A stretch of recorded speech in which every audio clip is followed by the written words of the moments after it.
Hey everybody, it's Michael here at the Bible Reboot. And today we're going to talk about, who was Rebekah? Rebekah was Abraham's daughter-in-law. Remember, if you're from last time, Abraham, he was given a promise. And it can be kind of confusing, what promise is this? It was, not only would from him come a great nation, but all the nations would be blessed through him. And if you look through Jesus' Ancestry.com, you would go back and see through Mary, you could trace it all the way back to Abraham. And Abraham, he had a son named Ishmael. But God said, no, it's not through him, it is through Isaac. And Isaac had a promise. Through him, all nations would be blessed. A great nation would come from him. Problem was, Isaac didn't have a wife. So Abraham, he asked his most trusted servant, Eliezer. He says, you think the bachelor and the bachelorette have it tough. Eliezer is told, Isaac cannot have a wife from this place. Go back to where I'm from, find him a wife from amongst my kinsmen. So Eliezer, he travels. He's given a lot of trust. But how do I find this wife for Isaac? So he comes to a well, and he prays. He sits at the well and says, God, I'm going to wait for a girl to come out here. And when she comes, I'll ask her if she could give me a drink of water from this well. And whoever would say, not only you, I will water all your camels.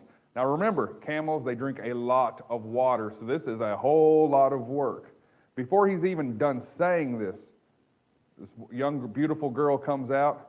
He asks her, can you give me some of your water? Sure, but not only you, I'll water all your camels.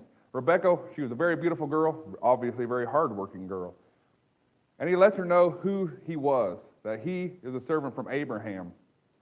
Now, Abraham's promise, probably wasn't a secret. She had probably heard of this. She was actually a distant relative of them, and not all that distant. But when she hears this would have been something very attractive, to be a part of this promise. Something came alive in Rebekah, and she was willing to go and leave all her family, travel with Eliezer, never having seen Isaac. But when Isaac sees her, it's love at first sight. The only problem is, in time, they realize, a lot like Abraham's wife Sarah, Isaac's mother, Rebekah is barren. She cannot have children. But Isaac cries out to God. God uses a lot of barren women. And Isaac cries out to God. Rebekah, she becomes pregnant with twins, Esau and Jacob. Now this is a whole another story, but Rebekah, she feels these two fighting within her womb. I have two children, you want them to get along. She could realize right away, these two aren't going to get along. But when they come forth, Esau comes forth first. He's a very hairy baby. Isaac comes out. He's a very smooth baby. As they grow older, Esau is really a picture of a man who doesn't really treasure the things of God. He's a hunter, but he's not religious whatsoever, even though he's taught that way. Jacob, he had a love for the spiritual things. Esau, he is more comfortable. In today's lingo, he'd be out in the woods hunting with camo. Jacob, he'd be hanging out at the mall with his mother. He was very close to his mother. But God revealed something to Rebekah. Jacob have I loved, Esau have I hated. And that can be kind of confusing. How can God hate a man when he's loved? Well, he looked at Esau. He didn't just hate Esau. He looked at Esau and said, he doesn't care about me. But Jacob, he does. And there comes a day when Isaac, he's lost a lot of his eyesight. He's going to bless one of his sons.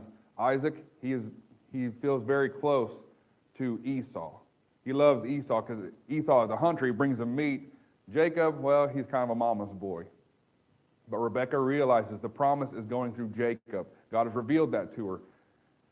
And so she realizes if Isaac blesses Esau, this isn't a good thing. He needs to bless Jacob. So she comes up with a plan. We're going to put some animal fur on your arms, because Jacob, he just kind of goes along with the ride. This is his mother's idea. She pulls him in and says, here, put this on there, take this meat. While Esau's out in the field, out hunting, we're going to deceive your father. And Jacob says, no, I'm not going to do this, because if this happens, I will be cursed. And Rebekah believes in this so much, she says, let the curse be upon me. God's will must be done. Isaac cannot see this right now, even though he's a very godly man. And in the end, Jacob comes in, he receives a blessing. Esau comes in from the field. He's very upset when he finds out what happens. But Isaac realizes what is done is done. So we just say, God bless you, and hopefully, if you're more interested, you'll look down in the comments in the description below and find the link to our church, and hope to see you again next time.